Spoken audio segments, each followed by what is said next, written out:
सबसे पहले हमारे दर्शकों के लिए कोई नई चीज लेकर के आए आज, कुछ नया कॉल? जी कॉल एक है, लेकिन यहाँ पर मैं थोड़ा सा कॉशियस अप्रोच रखने के लिए बोलूँगा ट्रेडर्स को, क्योंकि मार्केट निफ्टी बैंक निफ्टी में फिर भी हेडरूम है जाने का। निफ्टी भी चल सकता है क्योंकि लिक्विडिटी ड्रिवन मार्केट है। आप दो दिन के गिरावट में अगर आप लेते हैं तो अगला 2-3 दिन में आपको नया हाई दिखता है, लेकिन यहाँ पर थोड़ा सा कॉशियस अप्रोच रखें। कल ही मैंने देखा कि डीएचएफएल के शेयर जो कि डीलिस्ट होने वाले हैं, मतलब उनका वैल्यू 0 हो जाएगा, वो जान के भी वो स्टॉक 30% बढ़ रहा है 2-3 दिन में। तो यहाँ पर थोड़ा सा कॉशियस अप्रोच रखें और कैपिटल एलोकेशन अपना कम कर दें और रिस्क को स्टॉप लॉस जरूर रखें, रिस्क को मैनेज करें। पहला तो ये बात। स्टॉक जो मैं रिकमेंड करूंगा वो ब्लू स्टार है।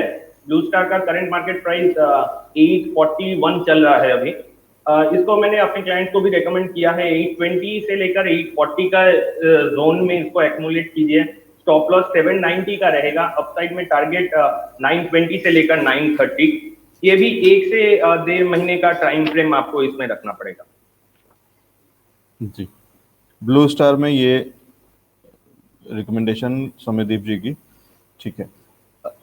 सौम्यदीप जी, ये लेवल्स पे लिया जाए या अभी थोड़ा थोड़ा करके डिप्स का भी वेट कर सकते हैं? क्या आपको लगता है कुछ और लेवल्स भी मिल सकते हैं नीचे के? सर एक्यूमुलेट कर सकते हैं इसमें लेकिन प्रॉब्लम ये है कि आप एक्यूमुलेट करेंगे, एक हफ्ते का टाइम देके उतना टाइम मिलता नहीं है। स्टॉक अभी इतना स्ट्रॉन्ग मोमेंटम है कि आप 2 दिन वेट करेंगे तो फिर ये स्टॉक चला जाएगा। फिर भी मैं बोलूँगा 840 से लेकर 820 के बीच में इसको एक्यूमुलेट कीजिए धीरे धीरे। और 860 के लेवल को वॉच कीजिए। ये अगर 860 को क्रॉस कर लेता है तो फिर ये पीछे मुड़ के देखेगा नहीं। At that point of time आपको एंट्री ले लेना चाहिए। जब तक 860 के नीचे मेंटेन कर रहा है धीरे धीरे एक्यूमुलेट कर सकते हैं। ठीक है, 860 तक धीरे धीरे एक्यूमुलेट करें। 860 अगर क्रॉस करता है तो फिर आप इसमें ठीक से उतर सकते हैं और अच्छे मुनाफे के लिए एक अच्छा ट्रेड। ठीक है सौम्यदीप जी, और कोई ट्रेड आप देना चाहते हैं या हम सवाल ले लें फिर दर्शकों के? नहीं, अभी के लिए तो कोई ट्रेड नहीं है। 2 अपडेट मैं दे दूं। टाटा केमिकल, अभी मैं अविनाश जी को सुन रहा था। टाटा केमिकल मैंने रिकमेंड किया था 710 के लेवल्स पे, अभी 758 चल रहा है। इसका 760 का टारगेट अचीव हो चुका है लगभग। तो दूसरा टारगेट 780 के लिए होल्ड करे और स्टॉप लॉस को ट्रेल कर दे अभी 730 में, और 780 के टारगेट के लिए होल्ड करे इसको। ठीक है, ये राय आती हुई मैं वैसे भी आपके पास आने वाला था क्योंकि अविनाश जी से संपर्क टूट गया था, वो बीच में बताते बताते उसमें एनालिस्ट, तो मैं चाह रहा था कि आप उस पर बता दें हमें। ठीक है, तो ये आपकी राय है। अगला सवाल ले लेते हैं सर। एक सवाल है अनूप साहू जी का आईआरसीटीसी पे। इसको भी एक अनलॉकिंग का कैंडिडेट माना जा रहा है और मानना भी चाहिए क्योंकि सबसे बड़ा फायदा एक रेलवे सबसे बड़ी चीज है जो कि रुकी हुई है और वो जैसे ही अनलॉक के साथ में वो चालू होगा और उससे जुड़े हुए सारा कारोबार आईआरसीटीसी का है। लेकिन क्या आपको लगता है कि वो स्टोरी प्ले हो चुकी है और उसको ये खबर को ये पचा चुका है, ऑलरेडी फैक्टर इन हो चुका है, या अभी और स्कोप बाकी है? ये सर वही लगता है कि ये इस खबर को अभी ऑलरेडी फैक्टर्ड इन है प्राइस में, क्योंकि ये स्टॉक देखिए 1735 से अभी 2125, मतलब लगभग 25% चल चुका है ऑलरेडी।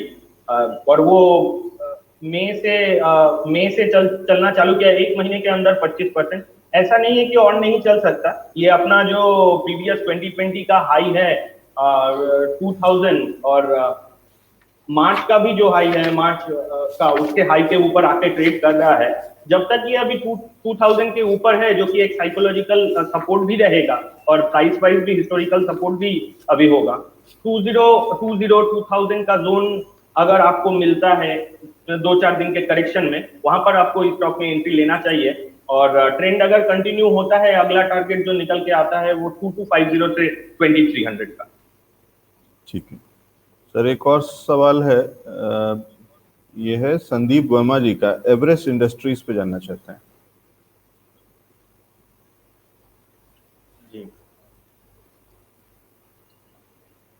399 का करंट मार्केट प्राइस है। ये स्टॉक मोटा मोटी अभी जब तक 340 से लेकर 350 के ऊपर है तब तक ये ठीक ही रहेगा। और अपसाइड में एक बार ये अगर 407 से लेकर 408 का एक माइनस सा रेजिस्टेंस है, उसको अगर क्रॉस कर पाता है तो फिर अपसाइड में 435 से लेकर 440 तक भी जा सकता है। लेकिन फ्रेश एंट्री यहाँ पर मेरे हिसाब से नहीं लेना चाहिए। और अगर किसी का लिया हुआ है तो एक ट्रेलिंग स्टॉप लॉस में सजेस्ट करूंगा, वो है 382 का। जब तक 382 के ऊपर है होल्ड कर सकते हैं। एक बार 408 410 को क्रॉस करेगा तो अपसाइड में 435 440 के लेवल्स देखने को मिलेंगे। ठीक है, आगे चलते हैं, एक सवाल और ले लेते हैं सर। प्रियांजलि घोष जी का है और ये आईटी सेक्टर से जुड़ा हुआ सवाल है। विप्रो को क्या लॉन्ग टर्म के लिए लिया जा सकता है? और अभी 515 का शायद भाव है, या विप्रो पे सर आपका व्यू पहले तो।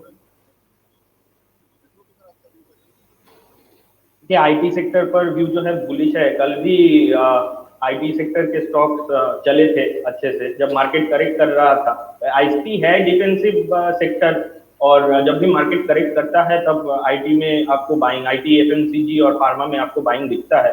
लेकिन विप्रो भी काफी चल चुका है, 440 से लेकर 540 20% के करीब ये भी चल चुका है।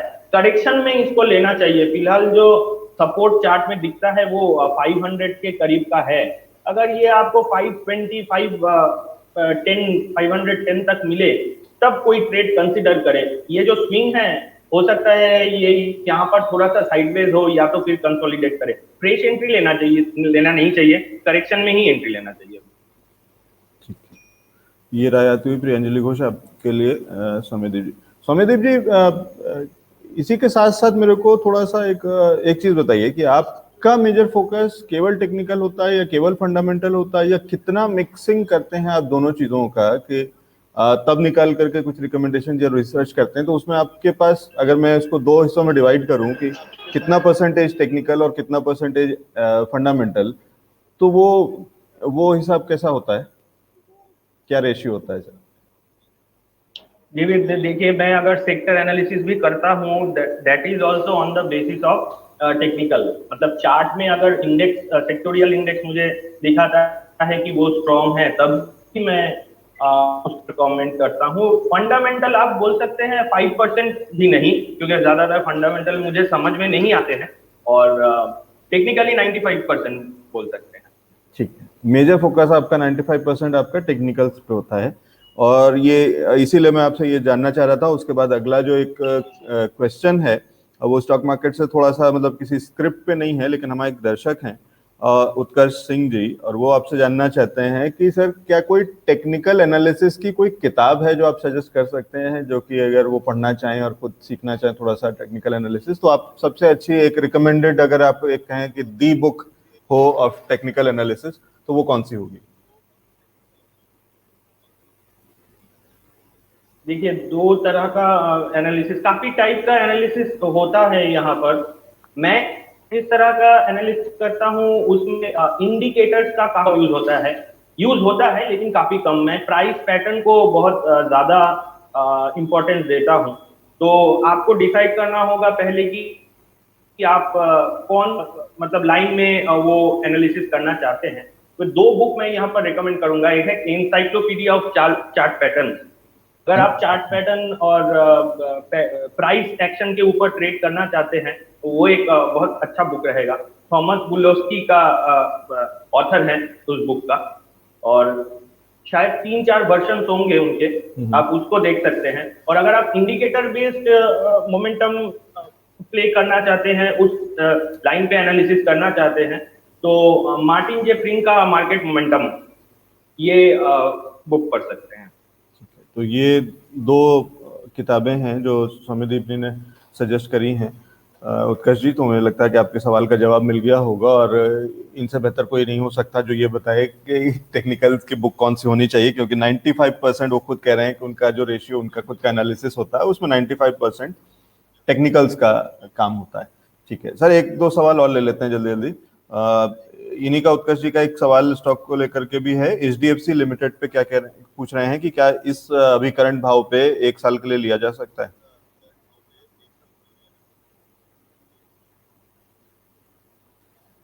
सर एचडीएफसी एक ऐसा काउंटर है, bluest of the blue chip है।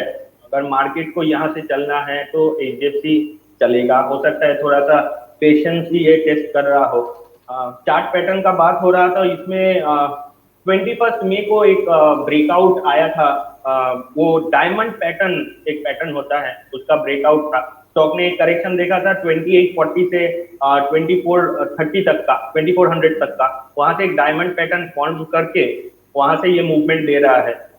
मुझे लगता है जब तक ये 2470 के ऊपर मेंटेन कर रहा है तब तक इसमें एंट्री लिया जा सकता है। कोई डिप भी मिले तब भी एंट्री लीजिए। एक साल का अगर आपका नजरिया है वो तो रख ही सकते हैं, लेकिन short term to medium term में भी ये स्टॉक एक बार 2900 के लेवल को टेस्ट कर सकता है। अगर मार्केट यहाँ से ठीक ठाक रहता है, मार्केट में अगर करेक्शन देखने को मिलता है तो ये भी करेक्ट करेगा। दोनों चीज आपको रखना चाहिए। ये राय आती हुई सौम्यदीप जी की। सौम्यदीप जी, एक केएसबी पंप्स पर एक सवाल है जी। KSB limited? हाँ जी, केएसबी लिमिटेड। जी सर, स्ट्रॉन्ग स्टॉक है ये। 979 60 के बीच में इसका बहुत अच्छा सपोर्ट है। जब तक उसके ऊपर मेंटेन कर रहा है तब तक तो ठीक ही है। अपसाइड में 1130 1140 तक ये स्टॉक जा सकता है। यहाँ से 100 पॉइंट का अभी भी मूव है। डिप मिले तो एंट्री लीजिए। 950 का इसमें स्टॉप लॉस रहेगा। जब तक उसके ऊपर मेंटेन कर रहा है तब तक अप ट्रेंड जो है वो मेंटेन रहेगा। ठीक है। इनकी खरीद 1000 पे है और 1038 के आसपास चल रहा है, क्या करना चाहिए इनको? बने रहे? फिर आप 950 के स्टॉप लॉस से इसको होल्ड कर सकते हैं। मार्केट अगर वही सेम चीज, इंडेक्स अगर ठीक ठाक रहता है तो मिड कैप जिस तरह से मूव कर रहे हैं, आपको हो सकता है जल्दी 1100 1130 के लेवल्स देखने को मिले। लेकिन कॉशियस भी रहिए, जिस तरह से मिड कैप मूव कर रहा है, करेक्शन भी अगर आपको देखने को मिलता है मार्केट में तो मिड कैप उस तरह से करेक्ट भी करेंगे। ये चीज भी आपको ध्यान में रखना चाहिए। स्टॉप लॉस फिक्स 950 का मेंटेन कीजिए। ठीक है, स्टॉप लॉस के लेवल्स आपको दे दिए गए हैं, ये जरूर ध्यान रखिएगा। सर, एक सवाल ले लेते हैं दीपक मल्होत्रा जी का। आयन एक्सचेंज पे जानना चाहते हैं।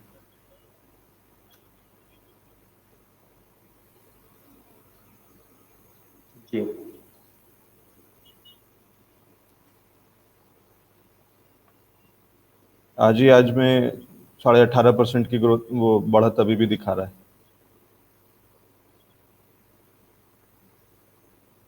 अनफॉर्चुनेटली मुझे चार्ट मिल नहीं रहा है। बीएसई का स्टॉक है सर, सर। कोड अगर आप बता सकते हैं या फिर बीएसई का आयन का मेरे पास डेटा नहीं है सर, कहूँ क्या? अच्छा, बीएससी का मेरे पास डेटा नहीं है अच्छा, तो कमेंट नहीं कर पाऊंगा मैं। ठीक है, ठीक है।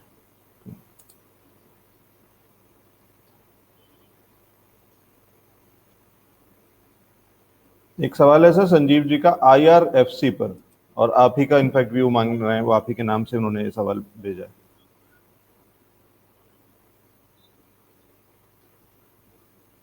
आईआरएफसी रीसेंट लिस्टिंग है, ज्यादा डेटा इसमें अवेलेबल नहीं है जी। स्टॉक में एक ब्रेकआउट देखा है 2420 के ऊपर। मोटा मोटी जब तक ये 2350 24 के लेवल्स को मेंटेन कर रहा है तब तक चांसेस आर हाई ये भी पार्टिसिपेट करेगा। 26 27 का टारगेट दिख रहा है, जो कि मार्च का हाई है। शायद मार्च का हाई है 2765। तो मोटा मोटी 26 का टारगेट रखिए, वहां तक ये जा सकता है। और अगर 27 के ऊपर मेंटेन करता है फिर तो फ्रेश ब्रेकआउट होगा, हिस्टोरिकल ब्रेकआउट, तो फिर और भी चल सकता है। फिलहाल के लिए अभी 2350 का स्टॉप लॉस, 26 का टारगेट। ठीक। तो सौम्यदीप जी, एक चीज और जनरल, एक क्वेरी, एक सवाल एक जानना चाहता हूं आपसे कि टेक्निकल एनालिस्ट जो आपके जैसे, जो कि 95% आप जो खुद कह रहे हैं कि चार्ट्स पे आप डिपेंड करते हैं, तो आपके लिए आईपीओ जब आता है और वो आईपीओ स्टोरीज होती हैं, और वो क्या होता है, आप क्या करते हैं उसके अंदर में? बिल्कुल नहीं एंटर करते हैं, दूसरे की सलाह पे एंटर करते हैं, या केवल साइड में बैठे रहते हैं और बाद में अगर कुछ अच्छा चल जाता है आईपीओ तो आपको दुख होता है? कैसा लगता है, एक बार वो व्यू अपना बताइए। नहीं, मैं आईपीओ में कभी भी अपना कमेंट नहीं करता हूँ। स्पेशली जो रिसेंट, जैसे मैंने इस पर कमेंट किया, मैंने पहले ही बता दिया कि रिसेंट इसका लिस्टिंग है, तो ज्यादा इसके ऊपर हम लोग क्या है, हिस्टोरिकल डेटा के ऊपर ही बेस करके बताते हैं, तो अगर डेटा ही अवेलेबल नहीं है, प्राइस डेटा ही अवेलेबल नहीं है, तो उसके ऊपर कमेंट करना कर ही हाँ नहीं सकते एक्चुअली। हाँ। तो आईपीओ मैं कवर नहीं करता हूँ। मैं सर आपसे वो पूछ रहा हूँ कि जब आपको कैसा लगता है पर्सनली, जब आपके सामने से कोई आईपीओ स्टोरी इतना कुछ जबरदस्त कुछ लिस्टिंग हो करके बड़ा मुनाफा दे करके बाकियों को चली जाती है, वो लोग जो कि किसी भी चाहे फंडामेंटल के बेसिस पे या केवल just for the hack of it IPO में लगाते हैं और पैसे और कमाते हैं, आप क्या बिल्कुल नहीं कमाते हैं? और अगर नहीं कमाते हैं तो क्या खराब लगता है? नहीं, मैं नहीं नहीं नहीं सर, खराब तो कभी भी नहीं लगता है, क्योंकि अपॉर्चुनिटीज तो मार्केट में बहुत अवेलेबल है। और जहां पर आपको कॉन्फिडेंस, देखिए एनालिसिस करना, मैं एक चीज यहाँ पर शेयर कर दूं, जैसे एक दर्शक ने पूछा कि कौन सा बुक आपको पढ़ना चाहिए। एनालिसिस एनालिसिस और ट्रेडिंग दोनों बहुत डिफरेंट बॉल गेम है। एनालिसिस करके यहाँ पर बता देना वो एक बहुत डिफरेंट चीज है, और अपना पैसा जब मार्केट में ऊपर नीचे वो टिक बाइक होता है, उसको झेलना, वो इमोशनली इतना कितना इफेक्ट करता है, उसको झेलना, दो both are completely different thing. And एक एनालिस्ट हो सकता है कि एक अच्छा ट्रेडर ना भी हो, तो मैं तो उसमें एंट्री नहीं लेता हूँ, क्योंकि मुझे वो कॉन्फिडेंस ही नहीं होता है। हो सकता है वो स्टॉक मेरे अगेंस्ट में 1-2% मूव भी करेगा तो मैं निकल जाऊंगा। तो इसलिए मैं जिसमें कॉन्फिडेंस नहीं है उसमें कभी भी एंट्री नहीं लेता हूँ, चाहे वो जितना भी प्रॉफिट दे, उसको रिग्रेट कभी नहीं होना चाहिए। ठीक है सर, बस चलते चलते एक सवाल और ले लेते हैं। दीपक मल्होत्रा जी का ही सवाल है, मिधानी पे पूछ रहे हैं आपका व्यू।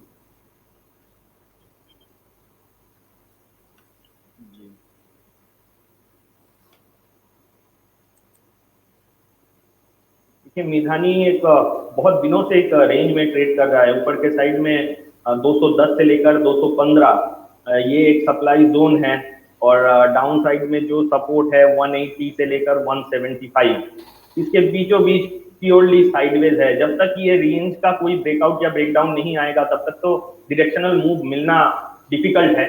अगर आपने लोअर लेवल्स पे लिया हुआ है, ये अपर एंड ऑफ द रेंज में है, यहाँ पर प्रॉफिट बुक कर सकते हैं। एक बार ये 215-20 के लेवल को कन्विंसिंगली क्रॉस करेगा, उसके ऊपर मेंटेन करेगा, तभी इसमें फ्रेश मूवमेंट आएगा। दैट केस 240-245 तक भी जा सकता है। और ये शायद मेटल काउंटर है, मेटल सेक्टर का स्टॉक है, तो ये मेटल्स में इतना रैली मिला लेकिन ये चला नहीं, तो रिलेटिवली ये वीक काउंटर है। अगर आपने लिया है तो आप मेरे हिसाब से प्रॉफिट बुक करना चाहिए। ठीक है, तो स्वामीदेव जी ये मेटल काउंटर तो है, लेकिन माउंट मेटल में ये बहुत ही स्पेशलाइज्ड मेटल का काउंटर है। तो ये जो वो वाले अलॉयज होते हैं ना, मिश्र धातु कंपनी का नाम है, सरकारी टाइप वैसा वाला पीएसयू ही है जहां तक मैं समझता हूँ। और ये उस तरीके की चीजें जो सबमरीन्स में, पनडुब्बियों में और न्यूक्लियर प्लांट्स और उस तरीके की चीजों में जो बहुत स्पेशल मेटल जो अलॉयज चाहिए होते हैं, ये वो बनाता है। तो वो नॉर्मल ये वाला जो आयरन स्टील और उस तरीके के जो मेटल चोरी है उसमें तो नहीं आता है। इनकी समस्या, जो सवाल है दीपक मल्होत्रा जी का, वो थोड़ा सा और ज्यादा क्रिटिकल हो जाता है। वो ये कह रहे हैं कि उनकी खरीद है 220 की, और आप कह रहे हैं 220 के ऊपर अगर जाता है तो ये चल जाएगा। अब उन्हें क्या करना चाहिए? क्या अभी बाहर आ जाएं या बने रहें? 220 और उसके ऊपर के भाव उन्हें क्या मिल जाएंगे? वो 220 से इसमें फंसे हुए हैं।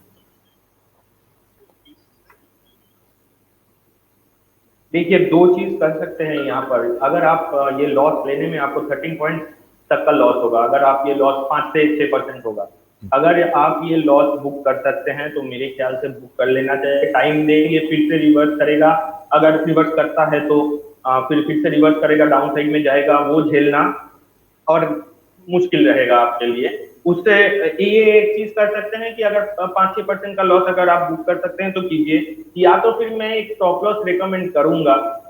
वो स्टॉप लॉस रहेगा आपका 188 का, अभी का जून का ये अभी तक का लो है। 188 को स्टॉप लॉस रख के होल्ड कीजिए।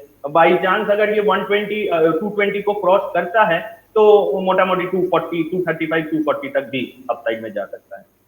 ठीक है, तो ये सलाह आती हुई दीपक जी आपके लिए मिधानी पे कि क्या किया जा सकता है। स्वामीदीप जी ने बहुत क्लियर बता दिया कि इसके अपसाइड्स कहाँ हैं, लेवल्स क्या हैं, स्टॉप लॉस क्या रखना चाहिए, तो उनको ध्यान रखते हुए इसमें आगे चलिए। एक सवाल और है सर, स्वामीदीप जी, नवीन फ्लोरिन पे क्या राय है और क्या टारगेट्स देंगे?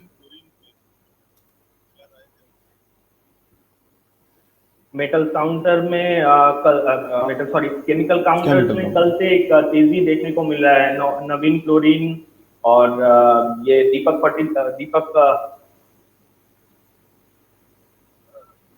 फर्टिलाइजर, शायद दीपक फर्टिलाइजर कुछ और स्टॉक होगा। तो कल देखा था कि जब केमिकल स्टॉक्स में एक अच्छा मूवमेंट देखने को मिल रहा है, मेरे ख्याल से होल्ड करना चाहिए। ये स्टॉक काफी दिनों के बाद एक करेक्शन से बाहर आ रहा है।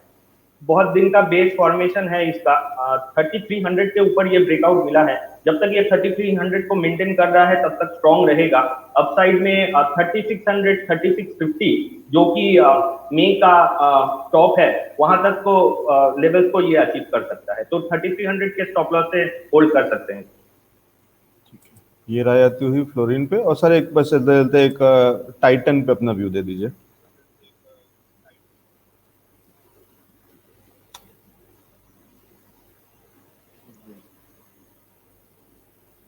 टाइटन का ट्रेंड जो है वो तो पॉजिटिव ही है। ये स्टॉक ने 1590 1560 का एक सप्लाई जोन को क्रॉस किया है और उसके बाद ही एकदम दो चार ट्रेडिंग सेशन में ही 1700 तक गया।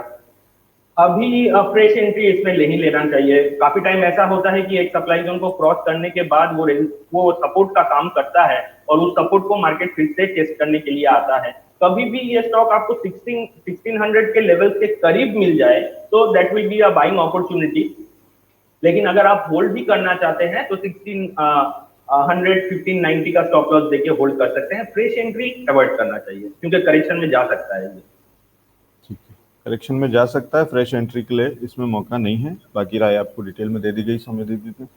तो बहुत शुक्रिया सौम्यदीप जी हमारे साथ में जुड़ने के लिए, समय निकालने के लिए। ये बहुत इंटरेस्टिंग आज चर्चा थी, बहुत सारी चीज़ों पर हमने बात करी और आपने दो अच्छी किताबें सुझाई हैं हमारे दर्शकों को, वो उसके लिए आपको धन्यवाद दे रहे हैं। उत्कर्ष जी कह रहे हैं थैंक यू फॉर दो 2 बुक्स, वो शायद ज़रूर पढ़ेंगे। और उत्कर्ष जी आपसे भी रिक्वेस्ट है कि आप पढ़िएगा उन किताबों को और उसमें से कुछ चीज़ें जो आपको नई सीखने को मिलें वो हमारे साथ भी शेयर कीजिएगा, तो इंटरेस्टिंग होगा। हम लोग ये भी लेंगे एक बार किसी दिन। सौम्यदीप जी कुछ कह रहे थे? सर एक अपडेट मैं देना चाहता हूँ। एक स्टॉक रिकमेंडेड था डी मार्ट, जी एवेन्यू सुपर मार्ट। ये आपका 3000 के लेवल के करीब मैंने रिकमेंड किया था। 3250 3300 का इसका पहला टारगेट था।